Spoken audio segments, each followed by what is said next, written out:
ನಿಮ್ಮ ವಿರುದ್ಧ ಎಫ್ಐಆರ್ ದಾಖಲಿಸಬೇಕಾಗುತ್ತದೆ. ಚಾಮರಾಜನಗರ ಹನೂರು ಭಾಗದ ರೈತರ ಬಹುದಿನಗಳ ಬೇಡಿಕೆಯಾಗಿದ್ದ 491 ಕೋಟಿ ವೆಚ್ಚದ ಉಳಿತೊರೆಹಳ್ಳ ಜಲಾಶಯದ ಏತ ನೀರಾವರಿ ಯೋಜನೆಯನ್ನು ಸಿಎಂ ಸಿದ್ದರಾಮಯ್ಯ ಅವರು ಬಜೆಟ್ನಲ್ಲಿ ಘೋಷಣೆ ಮಾಡಿರುವುದು ಸ್ವಾಗತಾರ್ಹವಾಗಿದ್ದು, ಹನೂರು ಭಾಗದ ರೈತರ ಪರವಾಗಿ ಮುಖ್ಯಮಂತ್ರಿ ಸಿದ್ದರಾಮಯ್ಯ ಅವರಿಗೆ ಕರ್ನಾಟಕ ರಾಜ್ಯ ರೈತ ಸಂಘದ ಕಾಯಂ ಆಹ್ವಾನಿತರಾದ ಹೆಗ್ಗವಾಡಿಪುರ ಮಹೇಶ್ ಕುಮಾರ್ ಅಭಿನಂದನೆ ತಿಳಿಸಿದರು. ನಗರದಲ್ಲಿ ಸುದ್ದಿಗಾರರೊಂದಿಗೆ ಮಾತನಾಡಿದ ಅವರು, ಮುಖ್ಯಮಂತ್ರಿ ಸಿದ್ದರಾಮಯ್ಯನವರು ವಿಶ್ವ ರೈತ ನಾಯಕರಾದ ಪ್ರೊಫೆಸರ್ ಎಂ.ಡಿ.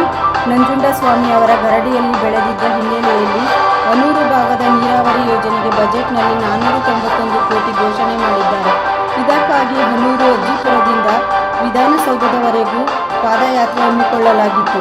ರೈತರ ಮನವಿ ಮುಖ್ಯಮಂತ್ರಿಗಳ ಸ್ಪಂದಿಸಿರುವುದಕ್ಕೆ ಅವರಿಗೆ ಈ ಮೂಲಕ ಹೃದಯಪೂರ್ವಕ ಅಭಿನಂದನೆ ಸಲ್ಲಿಸಲಾಗುವುದು ಎಂದರು.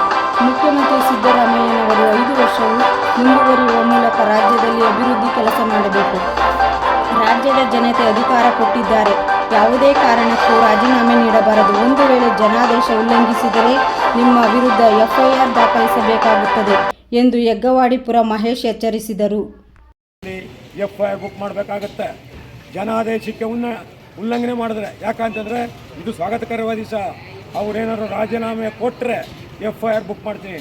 ಯಾಕೆ ಜನಾದೇಶ ಕೊಟ್ಟಿರೋದು ಸಿದ್ದರಾಮಯ್ಯ ಆಳಬೇಕು, CM ಆಗಬೇಕು ಅಂತ. ಅದು ಬಿಟ್ಟು ಬೇರೆ ಏನಾರು ಅವ್ರು ರಾಜೀನಾಮೆ ಕೊಟ್ಟರೆ ಮೊದಲಿಗ ನಾನೇ ಎಫ್ಐಆರ್ ಬುಕ್ ಮಾಡ್ತೀನಿ. ರಾಜೀನಾಮೆ ಕೊಡಬಾರ್ದು, ಪುನಃ ಕಂಟಿನ್ಯೂ ಮಾಡಬೇಕು. ಇಂಥ ಪ್ರಗತಿಪರ ಕೆಲಸಗಳನ್ನ ಹೆಚ್ಚು ಜನರಿಗೆ ಮಾಡಬೇಕು, ಬಡಬಗ್ಗರಿಗೆ ಅನುಕೂಲವಾಗಬೇಕು ಅಂತ ನಾನು ಹೇಳೋದ್ರ ಜೊತೆಗೆ ಇವತ್ತು ಏನು ಹನೂರಿಂದ ಬ್ಯಾಂಗ್ಳೂರಿಗೆ ವಿಧಾನಸೌಧಕ್ಕೆ ಪಾದಯಾತ್ರೆ ಮಾಡಿರೋದು ಭಾಳ ಈಗೇನು ಎಲ್ಲರಿಗೂ ನೋವು ಆರಿದೆ, ಸಂತೋಷ ಹುಟ್ಟಿದೆ. ಮನೆ ಮಾತು ಎಲ್ಲರೂ ಕೂಡ ಭಾಳ ಸಂತೋಷ ಪಡ್ತಾವ್ರೆ. ಹಬ್ಬದ ವಾತಾವರಣ ನಿರ್ಮಾಣವಾಗಿದೆ ಅಂತ ಹೇಳೋಕ್ಕೆ ನಾನು ಇಷ್ಟಪಡ್ತೀನಿ.